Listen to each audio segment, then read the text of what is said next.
So today's webinar is going to be covering the voted appropriations process in the municipal tax rate setting portal. It's going to be a short presentation that I'll go over the basics, and then I'll do a software demo, and we'll have some time at the end for Q&A. I'll probably keep most of the lines muted throughout the presentation just to cut down on background noise, but there is a chat room built into the software, and I'll send out a quick message. So if you're on a Windows or a Mac, you probably see an orange flashing indicator in the meeting software. If you click that, it'll open the chat room.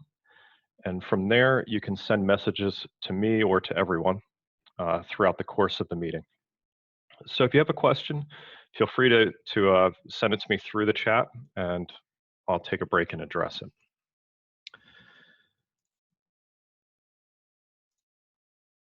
So what we're going to talk about today is the conversion of your warrant articles, that's your proposed budget, to appropriations as voted. It's a pretty quick process. So we'll look at that at the individual warrant article level, and then we'll take a look at the submission of the appropriations as voted. So that's what produces your 232 or your 22. I'll talk a little bit about the additional required documents that you have to submit to the portal. And then I'll go over the basics of the DRA approval process, which is the last piece. So a little bit about the tax rate setting process for those of you who are new this year.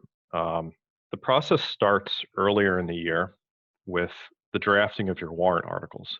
And most of you have probably already done this, but I find it's useful to give everyone an overview, just so you know where you are in the process. Those drafted warrant articles are what become the proposed budget.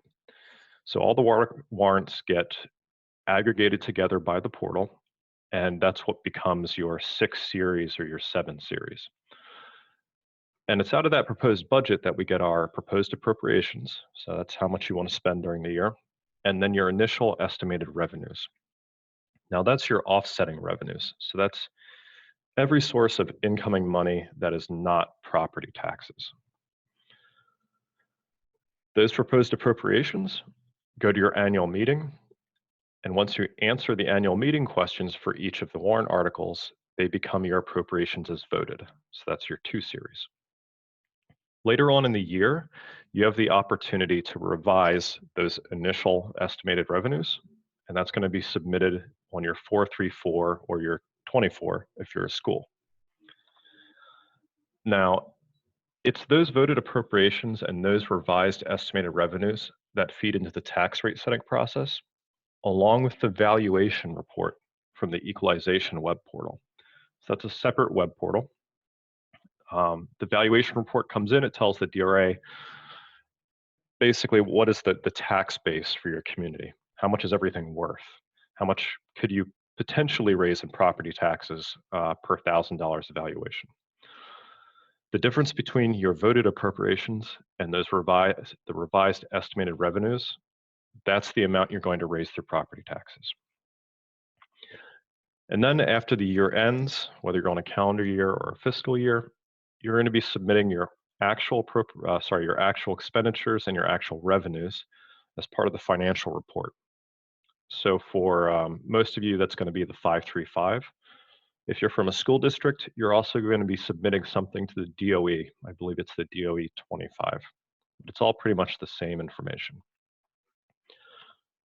So what we're going to talk about today is just the voted appropriations process. So it's just what happens after annual meeting here in the portal. Now, a little bit about this part of the process. We started off with that proposed budget. So that's all of our warrant articles. And what's happening in the portal is the system is taking those warrant articles and it's pulling them forward into this sort of annual meeting phase. And what you do during this part of the process is you answer 3 questions.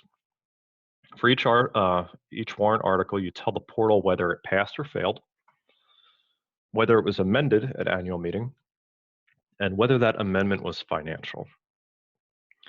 Now, financial amendments are just where there are changes to the dollar amounts or to the account codes that are used. Not that common. Most of you will probably just be passing or failing warrant articles. Now, based on those answers, the system's going to handle all of the math for you. And it's going to take all of those results of the annual meeting, and it's going to give you the 232 or the 22. So that's your report of appropriations as voted. And then, of course, afterwards, you can export that report to any number of formats.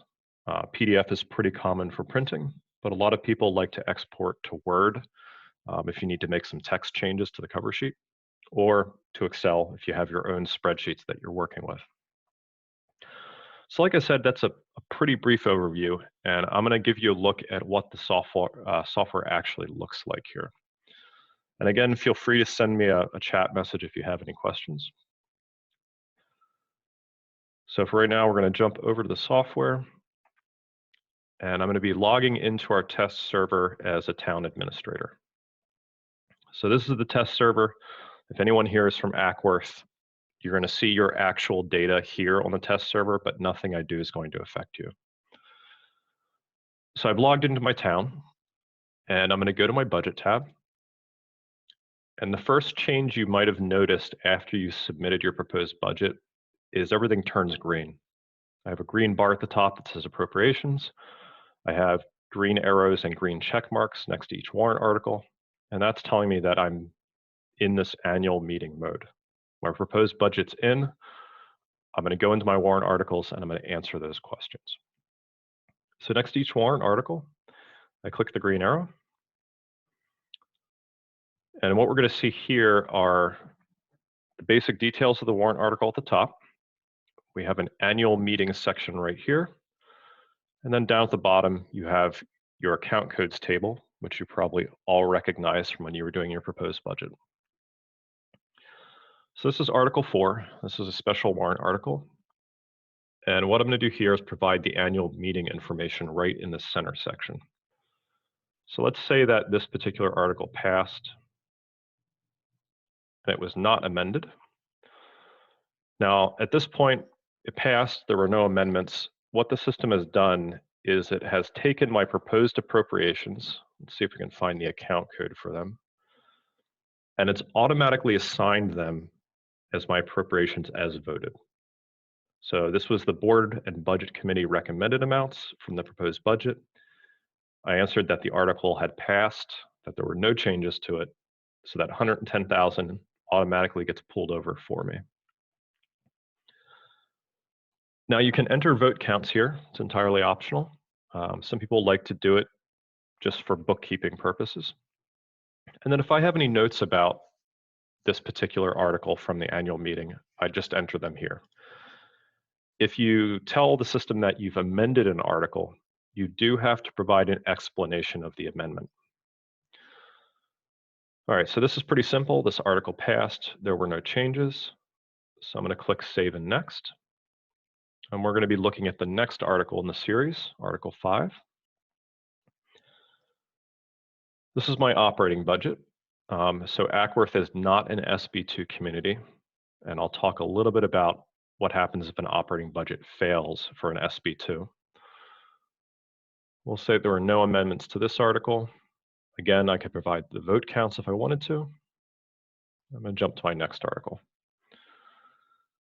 Article 6, this is an individual, so let's say that this passed, that it was amended at annual meeting, and then it was a financial amendment. As soon as I answer yes to this third question, the system's going to unlock the table of account codes at the bottom. So in the other articles, it was all grayed out. Everything was locked. I couldn't make any changes. But because I've told the system that there was a financial change to this monetary article, it's going to let me reassign that money. So let's see where this was headed. Okay, so this was an equipment purchase out of a capital reserve fund. So probably capital outlay. Here's the original 97,000. So let's say at annual meeting, it was reduced by $30,000. So I make that change down here at the bottom. I have to provide an explanation for the change. Now, if you had a language change, which sometimes happens at annual meeting, you'd want to put either a summary of the changes or the new language in this notes field. The DRA is going to be looking for that. So that's pretty simple. Again, at annual meeting, they decided to reduce it from the original 97,000. The article still passed, so I just marked it as passed and told the system it was financially amended, and then changed the amount of the appropriations. So Article 7, another special article. In this case, we'll fail it, so you'll see what happens here. So I'm going to mark it as failed. And what it does when you mark an article as failed is it automatically sets the appropriations as voted to 0. So we get that green box at the top. Another special article.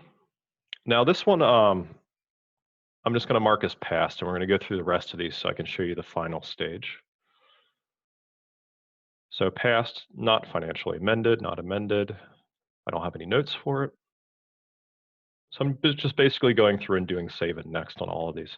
For most of you, it's a pretty simple process. You'll pass pretty much every article, and you'll just go through your list. I don't remember how many articles Ackworth had offhand. I guess we're going to find out. Now, if I had a non-monetary article, there's going to be no opportunity to mark it as financially amended or change any appropriations because there was no money associated with it to begin with.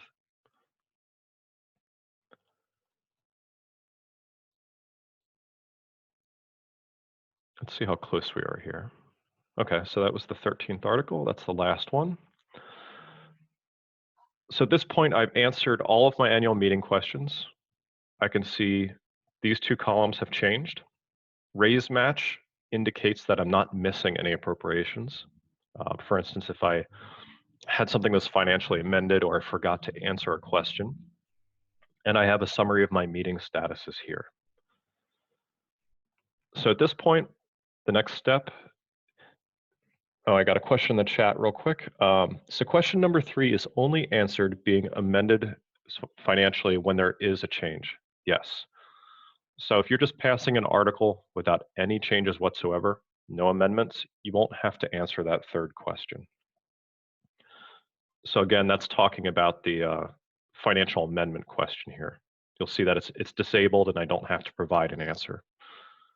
So again, it's only if you say it was amended, that's when you have to actually answer that question.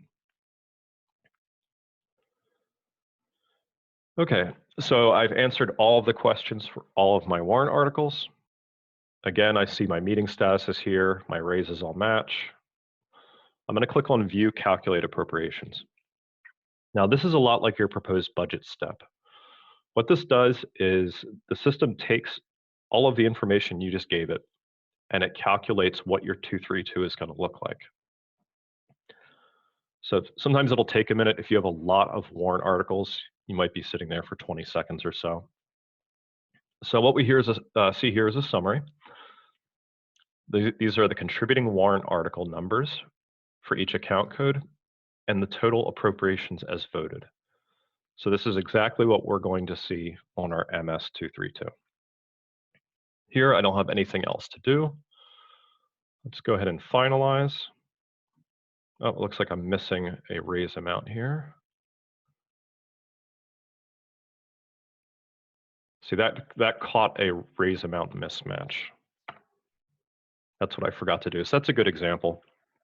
So this was a financially amended article, and I reduced it in the account codes table at the bottom by $30,000, but I forgot to change the total. So this is a good sort of sanity check to make sure you haven't missed anything. In this case, I totally forgot to change the number at the top, and the system caught it. Let's go back to our list of warrant articles. So because I clicked View Calculate Appropriations, we'll have access to a draft report, and I'll show you that real quick. This is a draft version of the 232, and because we're on the test server, the reports run a little slower. So what you see here is a report preview that you're probably all used to seeing at this point, and it's going to very clearly say draft all over it, because I haven't actually finalized it yet. So here I clicked View Calculate Appropriations at the bottom of my Budget tab, and everything looks good. There's nothing for me to do on this page. So let's go ahead and finalize. It's going to make sure that I want to finalize. Ask me if I'm sure. We'll click OK. And now it's officially been submitted to the DRA. So all those draft marks are gone. So let me jump back and talk about a few more things in the presentation.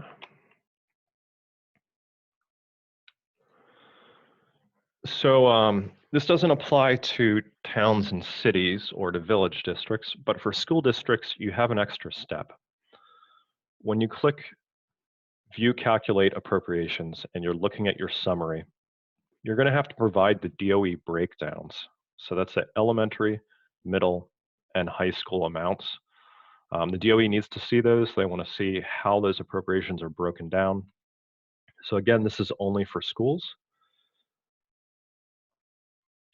And then if you are a school in an SB2 community, for instance, you'll have a supplemental schedule.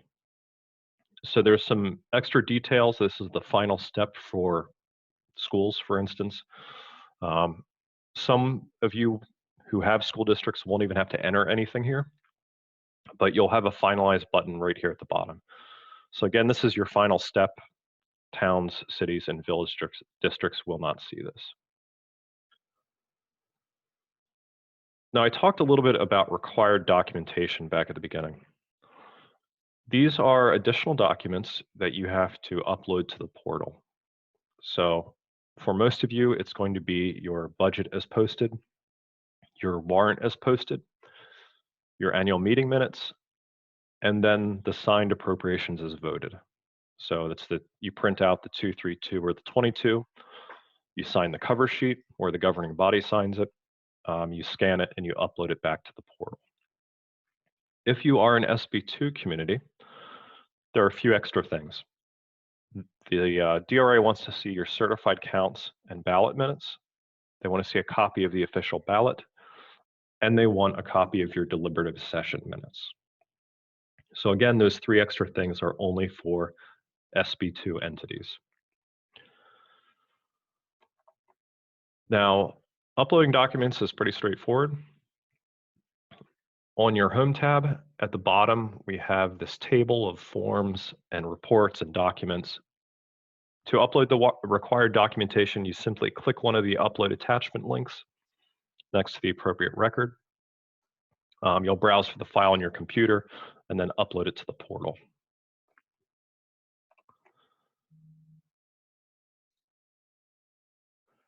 Now, a little bit about the DRA approval process. So once your voted appropriations have been submitted and you get all of that supplemental documentation in, the DRA is going to start their review. So they're going to review all of the annual meeting information. They'll make adjustments. Occasionally, they may disallow a warrant article. And once they're done, the administrators for the entity, which is most of you, will be getting an email. The email will tell you that the review process is complete, and you'll be able to log in and run your 232R or 22R report. So that's the DRA revised and reviewed appropriations.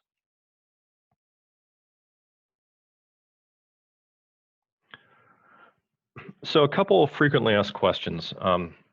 These are things that some people run into every year. The first is collective bargaining agreements. Collective bargaining agreements, or CBAs, behave a little differently in the portal. If you have a CBA article, chances are you used that temporary sort of holding account code that was all zeros. That's specific for CBAs because you don't always know where the appropriations are going to go until after annual meeting. So CBA articles have to be marked as passed and then financially amended. This is going to unlock that account code table at the bottom and give you a chance to move that money out of that CBA account code into the appropriate account codes. So again, if you're dealing with a CBA article, you pass it you mark it as financially amended. And then in the explanation field, if it needs an explanation, you can simply put CBA article or something similar. Your advisors will know what that means.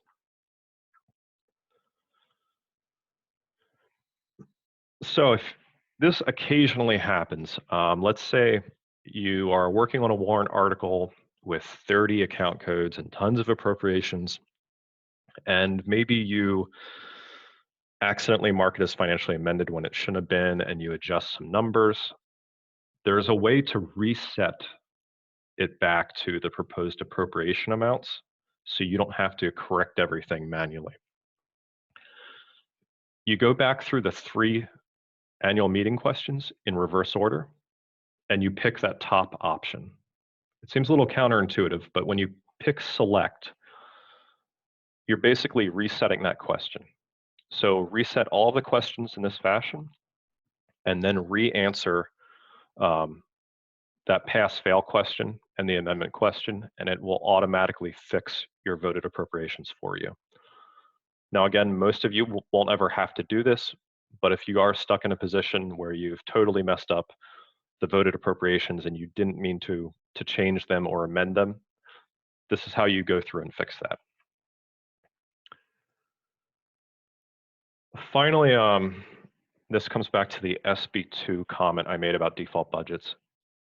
If your entity is an SB2 and you fail your operating budget at annual meeting, which happens, you're going to have the opportunity to have the portal automatically apply your default budget. So you won't have to do that manually. If you're looking at an operating budget article, again, this is only for SB2s, you mark it as failed, and the portal is going to give you an extra option. It's going to ask you whether you want to apply your default budget. So you can answer yes or no there. And again, it will take your default budget, fill in the appropriations as voted, and you're good to go. Now, finally, this comes up from time to time. Where are your estimated revenues? Now, you saw them on your proposed budget because your initial estimated revenues are part of that process. But this part of the process is just the appropriations side. Once you're through annual meeting, you can get back to your estimated revenues by clicking your financial tab. You have an option there to go in and view your revised amounts.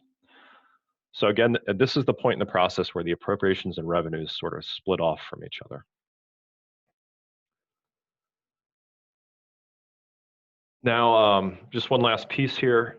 Let's say you get through voted appropriations and you realize you missed something or there was an error and you kind of jumped the gun on your submission.